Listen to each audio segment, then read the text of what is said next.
இயல்பினான் இல்வாழ்க்கை வாழ்பவன் என்பான் முயல்வாருள் எல்லாம் தலை.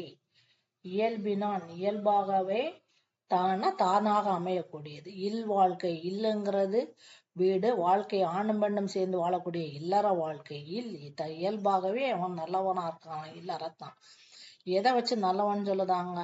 ஒழுக்கமா இருக்கலாம், நேர்மையான வழியில சம்பாதிச்சு வரான், தான் மனைவிட்டு அன்போடு இருக்குதான், மனைவிட்ட மட்டும் இல்லாம எல்லா உயிரினங்கள்ட்டுமே அன்பு காட்டுதான், தான் நேர்மையான வழியில சம்பாதித்த பணத்தை கொண்டு கணவன் மனைவி இருவருமே சேர்ந்து அவங்களால முடிந்த உதவிகளை செய்தாங்க. இப்படி அறநெறியில் வாழக்கூடிய வாழ்க்கை வாழக்கூடியவன் என்பான். முயல்வாருள் எல்லாம் தலை. தலைங்கிறது சிறந்தது. எதை விட சிறந்தனா முயல்வாருள். முயல்வானா துறவரம் நோக்கி முயற்சிக்கிறாங்க. எதுக்காக துறவரம் போறாங்கன்னா அடுத்த பிறவியில இறைவனோடு சேரணும் அப்படின்னா மோட்சத்துக்காக இந்த பிறவியில துறவரத்துக்காக போறாங்க.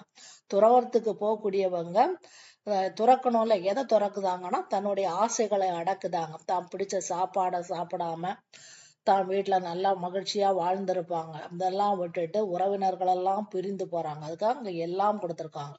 பற்றுகளை விட்டு காட்டிருப்புக்கு போகக்கூடிய துறவிகளை விடவும் இல்லறத்தில் இருந்து மனைவியோடு சேர்ந்து வாழக்கூடிய இல்லறத்தானே சிறந்தவன்.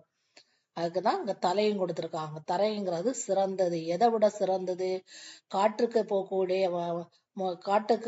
போக முயற்சிக்கக்கூடிய துறவியை விடவும் இல்லற வாழ்க்கையில் வாழக்கூடிய இல்லறத்தானே சிறந்தவன்கிறாங்க.